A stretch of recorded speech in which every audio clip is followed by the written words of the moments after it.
माता पार्वती की त्रिशूल अस्त्र साधना। नमस्कार मित्रों, दैविक शक्तियां चैनल पर आप सभी का एक बार फिर से स्वागत है। हमारे चैनल से जुड़े रहने के लिए आप सभी का बहुत बहुत धन्यवाद। मित्रों, आज हम आप सभी को माता पार्वती का त्रिशूल अस्त्र साधना के विषय में जानकारी देने वाले हैं। इस साधना के विषय में, जिससे विभिन्न प्रकार के तांत्रिक और भौतिक जीवन के कार्य संपादित किए जा सकते हैं। यह अस्त्र माता पार्वती का है, जो माता दुर्गा का ही रूप है, और यह अस्त्र बहुत ही शक्तिशाली माना जाता है। इस अस्त्र का सामना कोई भी नहीं कर सकता, यहाँ तक कि भोलेनाथ के त्रिशूल भी नहीं कर सकता है।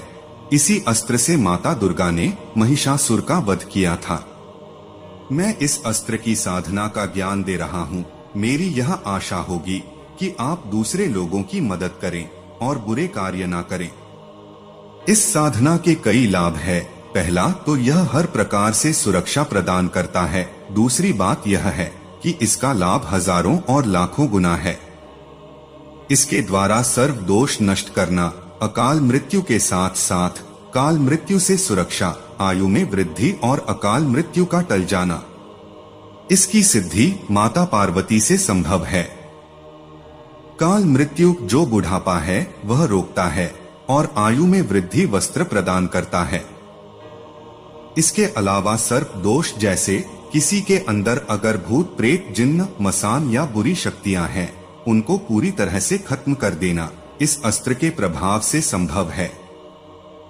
सभी प्रकार से यह अस्त्र बुरी शक्तियों को खत्म करता है। यहाँ तक कि वेताल जैसी महाशक्तियों का भी दमन इससे किया जा सकता है। चाहे बेताल हो या भैरव भैरवी के ऊपर भी इस अस्त्र का प्रयोग करेंगे तो यह उनका भी विनाश करेगा। इसको रोका नहीं जा सकता। इस बात का ध्यान रखना है कि भैरव भैरवी के ऊपर और माता पार्वती के ऊपर इस अस्त्र को नहीं चलाना चाहिए। ऐसे में आप खुद का विनाश कर लोगे। इस शस्त्र को चलाने के बाद यह रुकता नहीं है और अपना कार्य करके ही वापस लौटता है।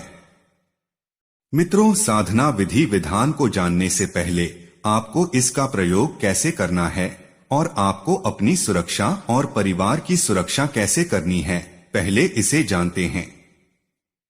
जब यह अस्त्र सिद्ध हो जाए तो आपको गुप्त मंत्र का 3 बार पाठ करके केवल उस शस्त्र को अपने अस्त्र से छुआ देना है, जो आपकी और आपके पूरे परिवार की पूरी तरह से सुरक्षा करेगा। जैसे किसी के ऊपर अकाल मृत्यु, कालसर्प दोष इत्यादि हो तो इस अस्त्र का केवल स्पर्श करा देने से इन सभी का निवारण हो जाता है। अगर किसी के ऊपर भूत प्रेत जिन्न मस्तान इत्यादि आया है या फिर तंत्र बाधा से पीड़ित है तो गुप्त मंत्र को 3 बार पढ़कर इस अस्त्र को पीड़ित व्यक्ति को छुआ देना है। शीघ्र ही दुष्ट शक्तियों से व्यक्ति का रक्षा होगा। उस इंसान के सभी दोष तंत्र क्रिया जो भी हुई हो, जिससे शरीर में लक्षण उत्पन्न हो गए हो, वह नाश हो जाएगा। इस अस्त्र को आप महाशक्तिशाली मारण अस्त्र के रूप में भी प्रयोग कर सकते हैं। इसके अलावा वाक सिद्धि, त्रिकालदर्शी इत्यादि ज्ञान भी आपको मिलता है। जैसे कि आप किसी इंसान की भूत भविष्य और वर्तमान जानना चाहते हैं तो इस शस्त्र को 3 बार मंत्र पढ़कर अपने स्वयं के सिर पर छुआ देना है और उसी इंसान के बारे में सोचना है। फिर खुद ब खुद उस इंसान के तीनों कालों के बारे में आपको जानकारी मिलने लगेगी। आप अपने बारे में भी जान सकते हैं। सभी दृष्टि आपको दिखने लगते हैं।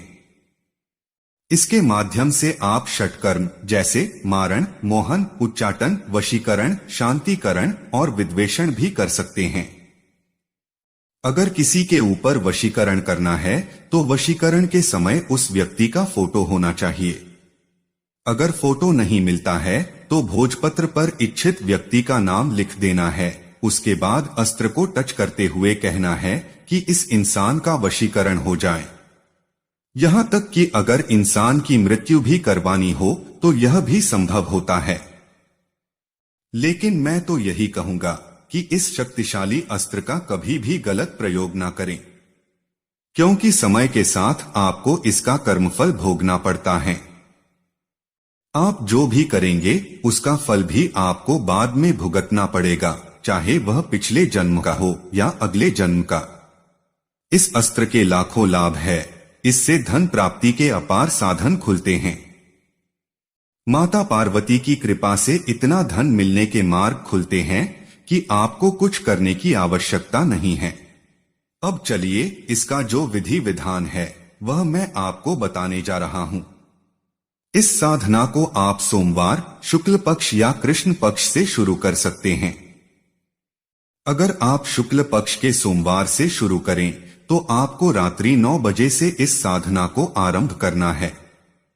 इसमें आपको रुद्राक्ष की माला लगेगी और आपको अस्त्र के रूप में एक त्रिशूल खरीद के लाना है।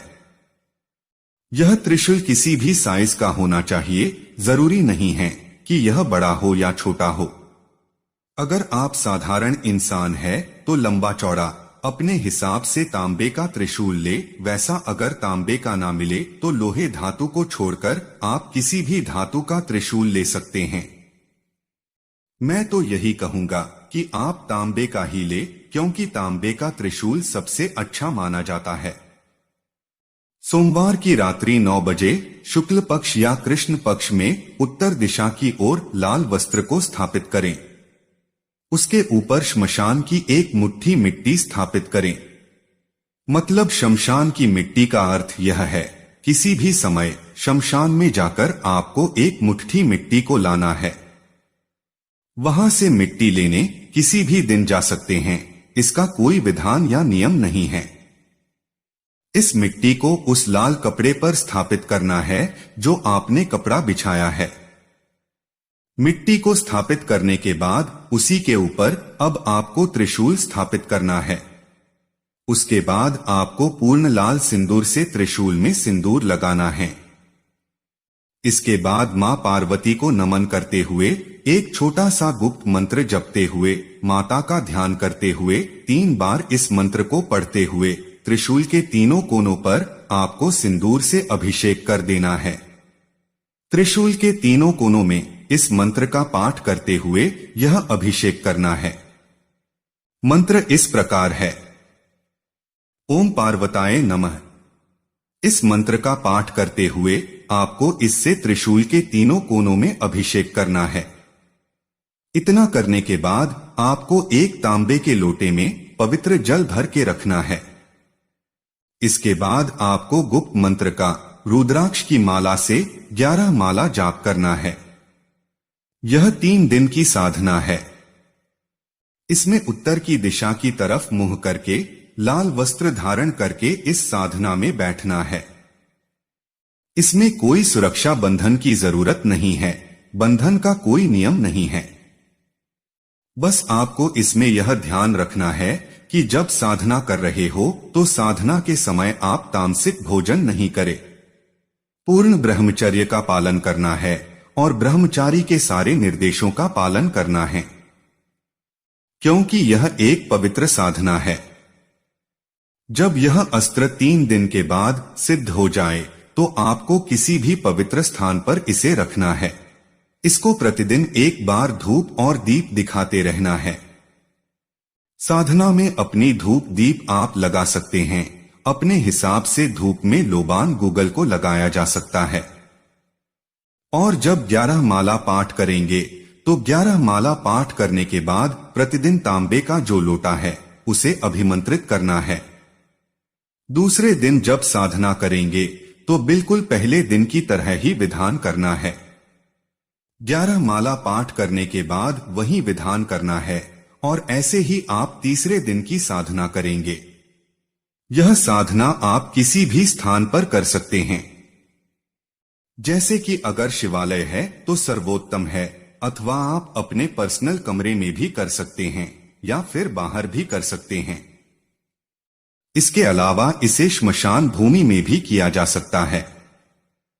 शिवालय और श्मशान इन दोनों स्थान इस साधना के लिए सर्वोत्तम है, किंतु उपलब्ध ना होने पर इसे कमरे पर भी किया जा सकता है। बस वह जगह पूरी तरह साफ और सुथरी होनी चाहिए। रुद्राक्ष की माला से आपको यह साधना करनी है। मंत्र इस प्रकार है। ओम हरोम अघोर शमशान देव्ये सर्वत्र जितात्मा महाक्लाय सर्वशक्ति संपन्न त्रिशूल अस्तराय पति पावन दुहाई गोरा पार्वती की। मंत्र एक बार फिर से सुने। ओम हरोम अघोर शमशान देव्ये सर्वत्र जितात्मा महाक्लाय सर्वशक्ति संपन्न त्रिशूल अस्तराय पति पावन दुहाई गोरा पार्वती की। यह जो साधना है इससे आप केवल दूसरों की भलाई के लिए ही उपयोग करें, इससे दूसरों को हानि ना पहुंचाएं। इसका प्रयोग करने से किया गया कार्य लौटाया नहीं जा सकता, इसलिए आप सोच समझकर ही इसका इस्तेमाल करें और इसके साथ खुद की और दूसरों की भी मदद करें, यही आपसे आशा है। नमस्कार मित्रों, आप सभी का दैविक शक्तियां चैनल पर स्वागत है। हमारे चैनल से जुड़े रहने के लिए आप सभी का बहुत बहुत धन्यवाद। मित्रों, आज के इस वीडियो में हम आपको डायन, भूत, प्रेत, काला जादू जैसी नकारात्मक शक्तियों से शरीर और घर की रक्षा करने के अचूक उपाय को बताने वाले हैं। इस वीडियो में हम यह जानेंगे कि आखिर सुरक्षा कवच क्यों जरूर हैं और इसे कैसे किया जाना चाहिए। मित्रों, देह रक्षा मंत्र का प्रयोग करने के कई सारे फायदे होते हैं। देह रक्षा मंत्र आपको अवश्य प्रयोग करना चाहिए। यदि आपको देह को नुकसान होने का डर हो तो यहाँ पर हम आपको देह रक्षा मंत्र के कुछ खास तरह के फायदे और सामान्य उपयोग के बारे में बताएंगे। यदि आप एक साधक हैं तो आपको साधना काल के अंदर निडर होना जरूरी होता है। यदि आप निडर नहीं होंगे तो ताकतें आपके मन के ऊपर प्रभाव डालेंगी और आप साधना से भाग खड़े होंगे। ऐसी स्थिति में आपको नुकसान हो सकता है। देह रक्षा मंत्र होने पर साधक को पता होता है कि कोई भूत उसे नुकसान नहीं पहुंचा सकता है। भले ही वह बाहर कुछ भी करे, लेकिन आपके शरीर को नुकसान नहीं पहुंचा सकता है, जो आपके मन में निडरता का भाव पैदा करता है। मित्रों, एक इंसान जब कोई साधना करता है और वह साधना बहुत ही उग्र है तो देह रक्षा मंत्र उसके लिए बहुत ही काम का होता है। जैसे कोई गणेश की साधना कर रहा है तो गणेश एक उग्र शक्ति है और यदि आप देह रक्षा मंत्र प्रयोग नहीं कर रहे हैं तो वह भी आपके लिए नुकसान पहुंचा सकती है। उसी प्रकार से कुछ लोग अप्सरा साधना करने के लिए जंगल में जाते हैं और वहां पर साधना करते हैं। ऐसी साधना से कोई प्रेत आपकी ओर आकर्षित हो सकता है और वह आपको नुकसान पहुंचा सकता है। इसी संबंध में एक युवक अपना दुख बता रहा था कि उसने वीडियो के अंदर अप्सरा साधना के बारे में देखा और जंगल के अंदर नंगा होकर साधना करने के लिए बैठ गया। उसके बाद एक दिन में ही अप्सरा सिद्ध हो गई। असल में वह जिसे अप्सरा समझ रहा था वह एक प्रेतनी थी जो उसकी गर्लफ्रेंड बनकर उसके साथ रहने लगी। कुछ समय तो उसे पता नहीं चला, लेकिन बाद में वह उसे हर वक्त परेशान करने लगी तो वह किसी तांत्रिक के पास गया। यह युवक भी बिना देह रक्षा के और गलत तरीके से साधना कर रहा था। यदि कोई भयंकर शक्ति होती तो वह उसे मार भी सकती थी। शत्रुओं से शरीर की रक्षा के लिए भी शरीर रक्षा मंत्र जरूरी हैं।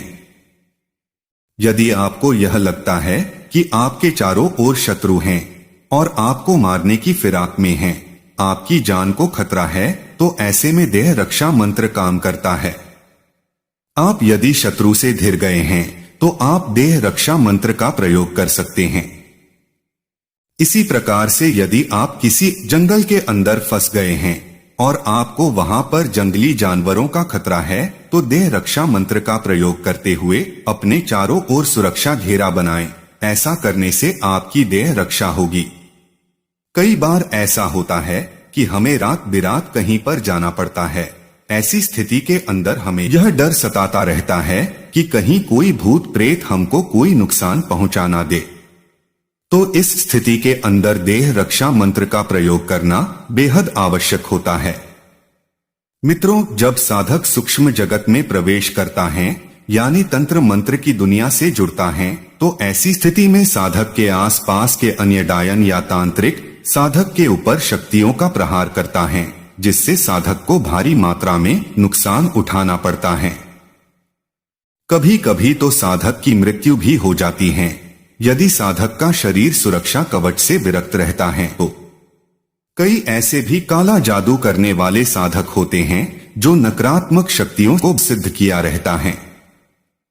और जब कोई साधक पहली बार तंत्र मंत्र की दुनिया में प्रवेश करता है तो काला जादू का ज्ञान रखने वाला साधक घृणावश नए साधक के ऊपर नकारात्मक शक्तियों का प्रहार करता है। अगर साधक शरीर रक्षा कवच धारण किए रहता है तो उसे हानि नहीं पहुंचती है, अन्यथा साधक को भारी मात्रा में क्षति पहुंचती है। कभी कभी तो साधक खून की उल्टी करके मर जाता है।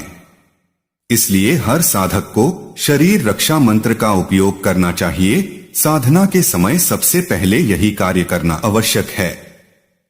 अब चलिए देह रक्षा मंत्र का प्रयोग करते समय क्या सावधानियां रखनी चाहिए उसे समझते हैं।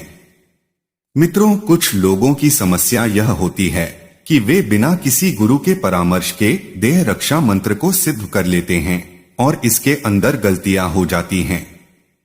मैं जितने भी मंत्र और तंत्र के बारे में इस चैनल के ऊपर बताता हूं, उनको गुरु के परामर्श से ही करना चाहिए। कुछ देर के लिए मान लेते हैं कि आप सही तरीके से मंत्र को सिद्ध नहीं कर पाते हैं और कोई भयंकर साधना के अंदर बैठ जाते हैं, तो फिर इसका परिणाम क्या हो सकता है यह आप जानते ही हैं। हाँ, तंत्र के अंदर बहुत से कार्य ऐसे होते हैं जिनको आप बिना गुरु के कर सकते हैं और उसके अंदर आपको थोड़ी समझ की आवश्यकता होती है, तो इन सभी पर आपको विशेष ध्यान रखनी चाहिए। तो अब चलिए गुरु गोरखनाथ की शरीर रक्षा मंत्र के बारे में जानते हैं। मित्रों, हम आपको यह बता देना चाहते हैं कि हम अब जो मंत्र बताने जा रहे हैं वह पूर्ण रूप से सिद्ध मंत्र है और आपको इसको अलग से सिद्ध करने की आवश्यकता नहीं है।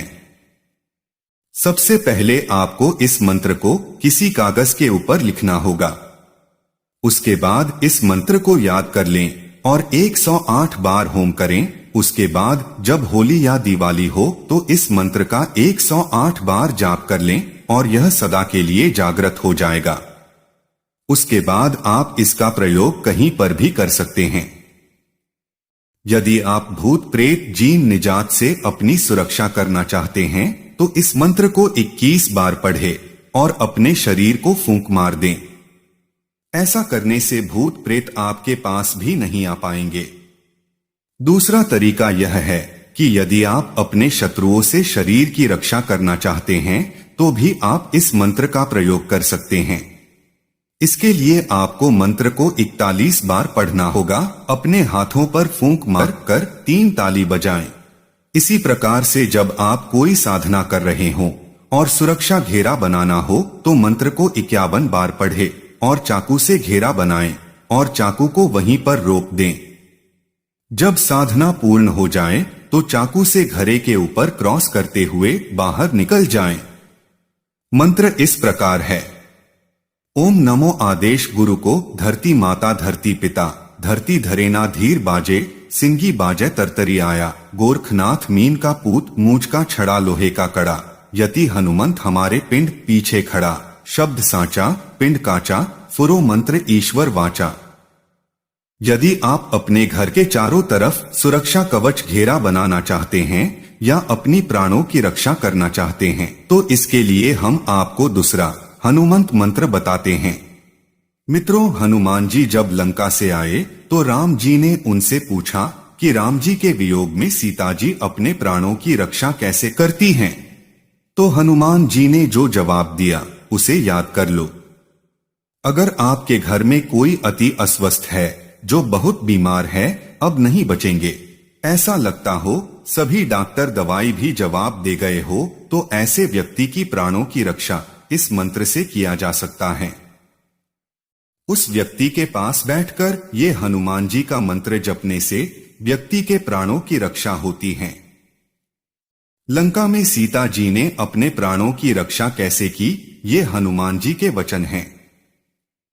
नाम पाहरू दिवस निसी ध्यान तुम्हार कपाट लोचन निज पद जंत्रित जाहि प्राण के हिम्बा। इस मंत्र को आपको दिन के अंदर जितना हो सके जपना है। यदि रोगी खुद जप सकता है तो बहुत ही अच्छा है, और यदि रोगी खुद नहीं जपता है तो दूसरा उसको सुना सकता है। ऐसा करने से उसके शरीर की रक्षा होती है। मैंने जो मंत्र दिए हैं उस मंत्र का अर्थ भी आपको जान लेना चाहिए। सीता जी के प्राणों की रक्षा के संबंध में हनुमान बता रहे हैं कि सीता जी के नाम के चारों ओर आपके नाम का पहरा है। वे सदैव राम जी का ध्यान करती रहती हैं। आपको भी इसी प्रकार से सोचना है कि आपके चारों ओर कड़ा पहरा है और जमीन आसमां और किसी भी तरह से घुसने का मार्ग नहीं है। आपके चारों ओर भगवान के नाम के पहरा हैं। इसी प्रकार आपको कल्पना करना है कि आपके घर के चारों ओर भगवान के नाम की पहरा है। ऐसा करने से आपके और आपके पूरे घर की रक्षा होती है। हनुमान जी के पूजा करने बाद ही इस मंत्र का जाप करना है। नमस्कार मित्रों, आप सभी का दैविक शक्तियां चैनल पर एक बार फिर से स्वागत है। हमारे चैनल से जुड़ने के लिए आप सभी का बहुत बहुत धन्यवाद। मित्रों, आज हम आप लोगों को माता काली को बुलाने का मंत्र बताने वाला हूँ। यह मंत्र बहुत ही प्रभावी है और माता काली इससे शीघ्र प्रसन्न होती हैं। मित्रों, यह तो सच है कि माँ काली को बुलाया जा सकता है। ऐसे बहुत से भक्त हुए हैं जो साक्षात माँ काली से बात किया करते थे। उनमें से ही आज से कुछ वर्ष शताब्दी पूर्व रामकृष्ण परमहंस एक अद्वितीय माँ काली के परम भक्त थे। वह जब चाहते थे तब माँ काली को बुला देते थे, लेकिन यह भक्त की अटूट भक्ति एवं विश्वास पर यह निर्भर करता है कि वह माँ काली के दर्शन प्राप्त कर सकता है या नहीं। आज हम आपको माँ काली को बुलाने का मंत्र बता रहे हैं। यदि आप महाकाली के सच्चे भक्त हैं तो माँ काली को बुलाने का मंत्र जाप कर शीघ्र ही माता के दर्शन प्राप्त कर सकते हैं, लेकिन इसके लिए बहुत कड़े कठोर नियम एवं तपस्या की आवश्यकता है। आइए जानते हैं माँ काली को बुलाने का मंत्र एवं माँ काली से जुड़े कुछ विशेष रहस्य। मित्रों, हिंदू धर्म में माँ काली को 3 देवियों में से एक माना जाता है। माँ काली का रूप अत्यंत ही भयानक है, जिसे देखकर दुष्ट अत्याचारी पापी लोग भयभीत हो जाते हैं। माँ काली को अधर्म का मार्ग बिल्कुल भी पसंद नहीं है। जो लोग अधर्म के मार्ग पर चलते हैं, अत्याचार करते हैं, माँ काली उनको बहुत भयानक दंड देती है। ऐसे बहुत से साधक हैं जो माता काली को मंत्र से विवश करके अधर्मी काम करते हैं। वहीं दूसरी ओर महाकाली अपने भक्तों के लिए विशेष कृपा करने वाली होती हैं। जो भी भक्त माँ काली की शरण में चला जाता है उसके लिए माँ काली अपना शांत रूप धारण कर लेती हैं। माँ काली को प्रसन्न करने के लिए माँ काली की मंत्र साधना की जाए यह जरूरी नहीं है, लेकिन माता काली का शीघ्र दर्शन पाने के लिए मंत्र साधना बहुत जरूरी है और इसे ही माँ काली का आवाहन मंत्र भी कहते हैं। माँ काली की मंत्र साधना विभिन्न प्रकार से होती है। कुछ लोग माँ काली की तांत्रिक उपासना करते हैं तो कुछ लोग माँ काली की सामान्य भक्ति भाव से पूजा अर्चना करते हैं। माँ काली को बुलाने का मंत्र बहुत ही चमत्कारी एवं रहस्यमय होता है। माँ काली को बुलाने से पहले अर्थात माँ काली का आवाहन करने से पहले भक्तों को पूर्ण निष्ठा भक्ति भाव से माँ काली की पूजा अर्चना करनी चाहिए। जो भी भक्त सच्चे मन से सच्ची निष्ठा एवं भक्ति से माँ काली की पूजा करता है वह निश्चित ही एक न एक दिन माँ काली के दर्शन पा लेता है। शास्त्रों में दिए गए माता काली के कुछ मंत्रों को बताने जा रहे हैं। आप इस मंत्र का जाप करके माता का दर्शन शीघ्र पा सकते हैं। क्री हूं हूं हरी हूं हूं क्री स्वाहा। क्री क्री क्री हूं हूं हरी हरी स्वाहा। नमः है क्री क्री कालिकाय स्वाहा। नमः आक्रों क्रों फट स्वाहा कालिका हूं। क्री क्री क्री हरी हरी हूं हूं क्री क्री हरी हरी हूं हूं स्वाहा। माँ काली का यह 5 मंत्र बहुत ही शक्तिशाली माने जाते हैं। माता काली इस मंत्र से ज्यादा प्रसन्न होती हैं मंत्र उच्चारण से निकलने वाली ध्वनि तरंगे माता को अपनी ओर आकर्षित करते हैं। मंत्र जाप करने के पूर्व मां काली का ध्यान करने के लिए सर्वप्रथम किसी शांत स्थान की तलाश करें। ऐसा स्थान जहां किसी भी प्रकार का ध्वनि प्रदूषण नहीं हो और न ही कोई व्यक्ति ध्यान साधना में हस्तक्षेप करे। अगर ऐसा स्थान मिल जाए तो उस स्थान पर चौकी रखे और चौकी को गंगा जल या सामान्य जल से धोकर उस पर लाल वस्त्र बिछाएं। तत्पश्चात माता की प्रतिमा को स्थापित करें। माता के प्रतिमा को रखने के बाद देवी के समक्ष एक दीपक जलाएं। उसके बाद अपने कुल देवता, इष्ट देव और गणेश जी का मन में सुमिरन करे के इस कार्य में सफलता का गुहार करे। अब इस मंत्र का जाप बिना भोजन और पानी पिए 108 माला 42 दिन तक करे। जब तक आप मंत्र जाप करते हैं मां काली को जवा फूल अर्पित करते रहे। इस बात का विशेष याद रखें कि आपके मुख से निकलने वाले मंत्र ध्वनि तरंगे में भक्ति भाव और विलक्षणता का भाव होना चाहिए। इससे मां काली शीघ्र दर्शन देगी। आप अपने मन में माता के उग्र छवि का ध्यान न लगाएं, आप माता के सौम्य रूप का ही कल्पना करें, क्योंकि माता के उग्र रूप का दर्शन आपको भयभीत कर सकता है। आप उनके तेज को सहन नहीं कर पाएंगे। भक्त माता को जिस छवि रूप में आवाहन करता है, माता अपने भक्त को उसी रूप में दर्शन देती हैं।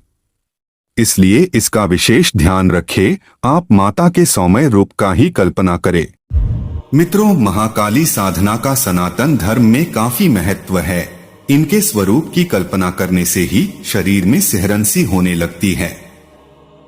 ये साधना तीक्ष्ण प्रभाव से युक्त होती है और साधक के मूलाधार चक्र से जुड़ी होती है।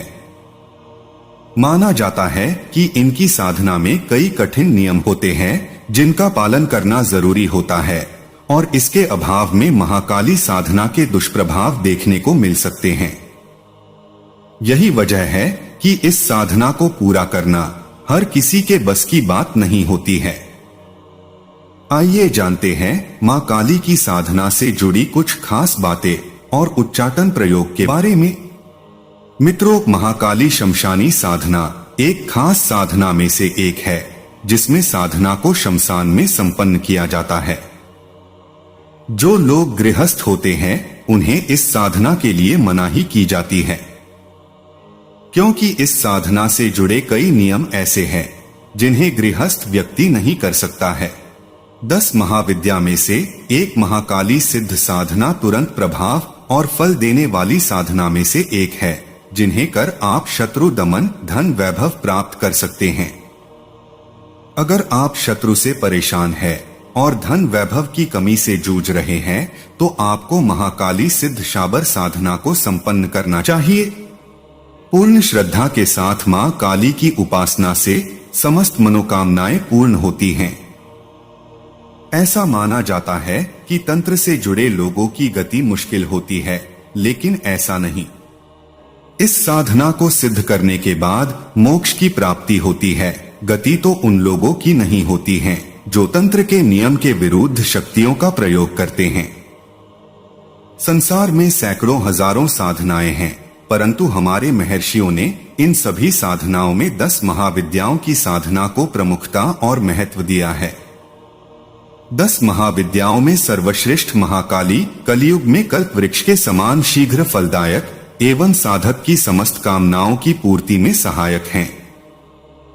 जब जीवन के पुण्य जागृत होते हैं तभी साधक ऐसी प्रबल शत्रुहंता, महिषासुर मर्दिनी, वाक सिद्धि प्रदायक महाकाली की साधना में रत होता है। जो साधक इस साधना में सिद्धि प्राप्त कर लेता है उसके जीवन में किसी प्रकार का कोई अभाव नहीं रहता। भोग तथा मोक्ष दोनों में समान रूप से संपन्नता प्राप्त कर वह जीवन में सभी दृष्टियों से पूर्णता प्राप्त कर लेता है। जो साधक अपने जीवन में जितनी ही महाविद्या साधनाएं संपन्न करता है वह उतना ही श्रेष्ठ साधक बन सकता है, परंतु बिना भाग्य के इस प्रकार की महत्वपूर्ण साधनाओं को सिद्ध करने का अवसर नहीं मिलता। 10 महाविद्याओं में भी काली महाविद्या सर्वप्रमुख, महत्वपूर्ण और अद्वितीय कही गई है। क्योंकि यह त्रिवर्गात्मक महादेवियों महाकाली, महालक्ष्मी और महासरस्वती में प्रमुख है। शास्त्रों के अनुसार मात्र महाकाली साधना से ही जीवन की समस्त कामनाओं की पूर्ति और मनोवांछित फल प्राप्ति संभव होती है। इस संबंध में हम साधनात्मक ग्रंथों को टटोल कर देखें तो लगभग सभी योगियों, सन्यासियों, विचारकों, साधकों और महर्षियों ने एक स्वर से महाकाली साधना को प्रमुखता और महत्व प्रदान किया है। अब हम आपको महाकाली साधना के महत्व को बताते हैं। 10 महाविद्याओं में प्रमुख और शीघ्र फलदायक होने के कारण पिछले हजारों वर्षों में अनेकों साधक इस साधना को संपन्न करते आए हैं और उच्च कोटि के साधकों के मन में भी यह तीव्र लालसा रहती है कि अवसर मिलने पर किसी प्रकार से महाकाली साधना संपन्न कर ली जाए। फिर भी जिन साधकों ने काली साधना को सिद्ध किया है, उनके अनुसार छोटे मोटे शक्ति तो साधना संपन्न करते ही प्राप्त हो जाते हैं, अर्थात काली साधना से तुरंत वाक सिद्धि तथा इस लोक में समस्त मनोवांछित फल प्राप्त करने में सक्षम हो पाता है। इस साधना को सिद्ध करने से व्यक्ति समस्त रोगों से मुक्त होकर पूर्ण स्वस्थ, सबल एवं सक्षम होता है। यह साधना जीवन के समस्त भोगों को दिलाने में समर्थ है। साथ ही काली साधना से मृत्यु के उपरांत मोक्ष प्राप्ति होती है। शत्रुओं का मान मर्दन करने, उन पर विजय पाने, मुकदमे में सफलता और पूर्ण सुरक्षा के लिए इससे बढ़कर कोई साधना नहीं है। इस साधना से 10 महाविद्याओं में से एक महाविद्या सिद्ध हो जाती है, जिससे सिद्धाश्रम जाने का मार्ग प्रशस्त होता है। इस साधना की सिद्धि से तुरंत आर्थिक लाभ और प्रबल पुरुषार्थ प्राप्ति संभव होती है।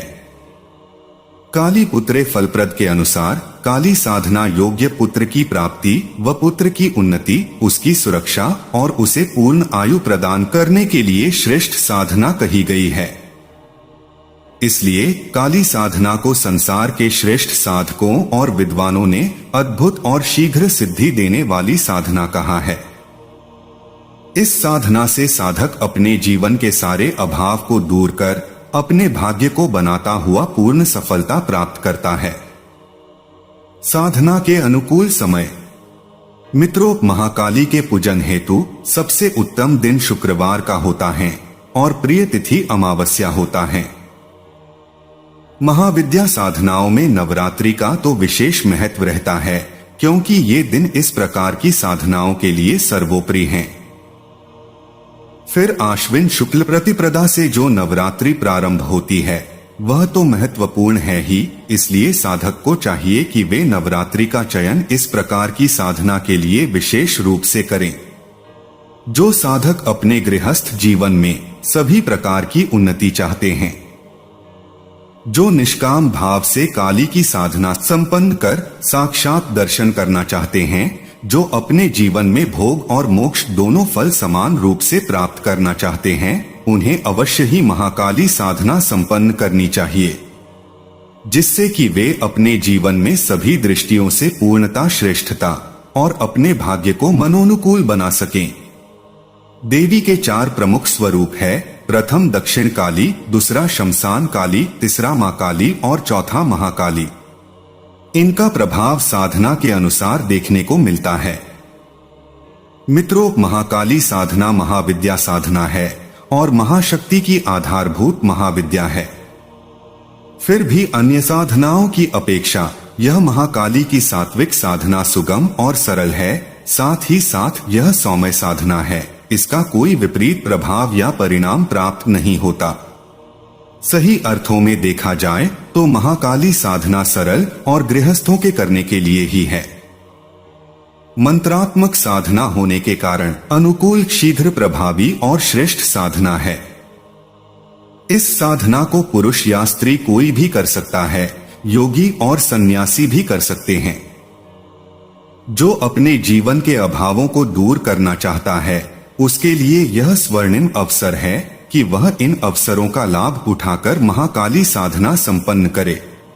कितने साधक महाकाली की प्रत्यक्ष दर्शन पाने के लिए साधना करता है, लेकिन सबसे बड़ी बात यह है कि नवरात्रि में महाकाली साधना करने पर भगवती के प्रत्यक्ष दर्शन संभव होते हैं। यदि साधक पूर्ण श्रद्धा के साथ इस साधना को संपन्न करता है तो ऐसे कई साधकों ने इस बात को अनुभव किया है कि श्रद्धा और विश्वास के साथ यह साधना संपन्न होते ही भगवती महाकाली के दर्शन हो जाते हैं। मेरी राय में यह कलयुग में हम लोगों का सौभाग्य है कि इस प्रकार की साधना हमारे बीच में है, जिससे कि हम भगवती काली के प्रत्यक्ष दर्शन कर अपने जीवन को धन्य कर सके। साधनात्मक दृष्टि से यह साधना यदि पूर्ण मनोनुकूल अवस्था में संपन्न की जाए तो इसके शुभ एवं शीघ्र प्रभाव दृष्टिगोचर होते हैं। इसके लिए मंत्र सिद्ध प्राण प्रतिष्ठा युक्त महाकाली यंत्र और पूर्ण चैतन्य महाकाली चित्र सामने रखकर साधना करनी चाहिए। इसके अभाव में साधना पूर्ण सफलतादायक नहीं होती। यदि साधना न की जाए और केवल मात्र घर में ही इस प्रकार का चैतन्य यंत्र और चित्र स्थापित हो जाता है तो निश्चय ही उसी दिन से अनुकूल परिणाम प्राप्त होने लगते हैं, जिसका अनुभव साधक शीघ्र ही करने लगता है। अब चलिए हम आपको साधना विधि को बताते हैं। मित्रों, साधक को सुबह स्नान कर शुद्ध वस्त्र धारण करके अपने घर में किसी एकांत स्थान अथवा पूजा कक्ष में चैतन्य मंत्र सिद्ध प्राण प्रतिष्ठा युक्त महाकाली यंत्र एवं महाकाली चित्र स्थापित करें। यदि वह चाहे तो अकेला या अपनी पत्नी के साथ बैठकर पूजन कार्य कर सकता है। पूजन के लिए कोई जटिल विधि विधान नहीं है। इसके लिए यंत्र व चित्र पर कुंकुम, अक्षत, पुष्प व प्रसाद चढ़ाकर संकल्प करें। दाहिने हाथ में जल लेकर हिंदी में ही संकल्प लिया जा सकता है कि मैं अमुक नाम का व्यक्ति, अमुक गोत्र, अमुक का पुत्र 1.25 लाख मंत्र का जा अमुक कामनाओं की पूर्ति सिद्धि के लिए आपका साधना कर रहा हूँ। आप मुझे शक्ति दें जिससे कि मैं अपनी साधना में सफलता प्राप्त कर सकूं। ऐसा कहकर हाथ में लिया हुआ जल जमीन पर छोड़ देना चाहिए। इसके बाद नित्य संकल्प करने की आवश्यकता नहीं है। इससे पूर्व सर्वप्रथम गणपति पूजन व गुरु ध्यान कर इस साधना में साधक को प्रवृत्त होना चाहिए। संकल्प के बाद ध्यान मंत्र से साधना को ध्यान करना चाहिए। ध्यान का मंत्र वीडियो के डिस्क्रिप्शन में मिल जाएगा। ध्यान के बाद रुद्राक्ष की माला से प्रतिदिन 145 माला महाकाली मंत्र का जाप करना चाहिए। साधक को चाहिए कि वह नित्य लगभग 15,000 मंत्र जप संपन्न करे, अर्थात 145 मालाएं जाप करे। यदि नित्य साधक संपन्न करता है तो 8 दिन में लगभग 1.25 लाख मंत्र जप पूर्ण कर सकता है, जिससे कि उसे सिद्धि एवं अनुकूलता प्राप्त हो जाती है। साधना काल में ध्यान रखने योग्य तथ्य। जो साधक या गृहस्थ महाकाली साधना संपन्न करना चाहते हैं तो उसे कुछ तथ्यों का पालन करना चाहिए। महाकाली साधना किसी भी समय से प्रारंभ की जा सकती है, परंतु नवरात्रि में इस साधना का विशेष महत्व है। नवरात्रि के प्रथम दिन से ही इस साधना को प्रारंभ करना चाहिए और अष्टमी को इसका समापन किया जाना शास्त्र सम्मत है। इस साधना में कुल 1.25 लाख मंत्र जप किया जाता है। यह नियम नहीं है कि नित्य निश्चित संख्या में ही मंत्र जप हो, परंतु यदि नित्य 15,000 मंत्र जप होता है तो उचित है। यह साधना पुरुष या स्त्री कोई भी कर सकता है, परंतु यदि स्त्री साधना काल में रजस्वला हो जाए तो उसी समय उसे साधना बंद कर देनी चाहिए। साधना काल में स्त्री संसर्ग वर्जित है। साधक को शराब आदि का सेवन नहीं करना चाहिए और नहीं जुआ खेलना चाहिए। साधना प्रातः या रात्रि दोनों समय में की जा सकती है। यदि साधक चाहे तो प्रातः काल और रात्रि दोनों ही समय का उपयोग कर सकता है। साधना काल में रुद्राक्ष की माला का प्रयोग ज्यादा उचित माना गया है। आसन सूती या ऊनी कोई भी हो सकता है, पर वह काले रंग का हो। यदि घर में साधना करे तो साधक पूर्व दिशा की तरफ मुंह करके बैठे, सामने घी का दीपक लगा ले। अगरबत्ती लगाना अनिवार्य नहीं है। साधक के सामने पूर्ण चैतन्य महाकाली यंत्र और महाकाली चित्र फ्रेम में मढ़ा हुआ स्थापित होना चाहिए, जो कि मंत्र सिद्ध व प्राण प्रतिष्ठा युक्त हो। प्रथम दिन महाकाली देवी का पूजन कर उसका ध्यान कर मंत्र जप प्रारंभ कर देना चाहिए। पूजन में कोई जटिल विधि विधान नहीं है। साधक मानसिक या पंचोपचार पूजन कर सकता है। रात्रि में भूमि शयन करना चाहिए। खाट या पलंग का प्रयोग नहीं किया जाना चाहिए। भोजन एक समय एक स्थान पर बैठकर जितना भी चाहे किया जा सकता है, पर शराब, मांस, लहसुन, प्याज आदि का निषेध है। अब आपको साधना के अनुभव को बताते हैं। मित्रों, साधक जब साधना आरंभ करता है तो तीसरे दिन ही उसे घर के साधना कक्ष में सुगंध का एहसास होता है। यह सुगंध अपने आप में अवर्णनीय होती है। चौथे या पांचवें दिन उसे कमरे में किसी की उपस्थिति का एहसास होता है। आठवें दिन उस जगत जननी महाकाली के प्रत्यक्ष या बिंबात्मक रूप में दर्शन हो जाते हैं। इसके लिए अखंड श्रद्धा और विश्वास के साथ साधना आवश्यक है। साधना के मध्य कुछ अप्रिय स्थितियां आ सकती है, लेकिन साधक को चाहिए कि वह अविचलित भाव से साधना को नियमित रखें। महाकाली साधना कलियुग में कल्प वृक्ष के समान शीघ्र फल देने वाली है। इसकी साधना सरल होने के साथ ही साथ प्रभाव युक्त है। इससे भी बड़ी बात यह है कि इस प्रकार की साधना करने से साधक को किसी प्रकार की हानि नहीं होती, अपितु उसे लाभ ही होता है। इस साधना को करने के बाद साधक मारण, मोहन, उच्चाटन, वशीकरण, स्तंभन आदि प्रकार की शक्तियों का काट कर सकता है। स्वयं माता काली ऐसे साधक के साथ खड़ा रहती हैं। साधक का लोक परलोक सब सुधार जात हैं। ऐसे साधक के जीवन में किसी भी प्रकार का कोई कमी नहीं रहता है। ऐसे साधक को माता काली अपने हाथों से भोजन करवाती है, जैसे कि एक माँ अपने बच्चे को खिलाती है।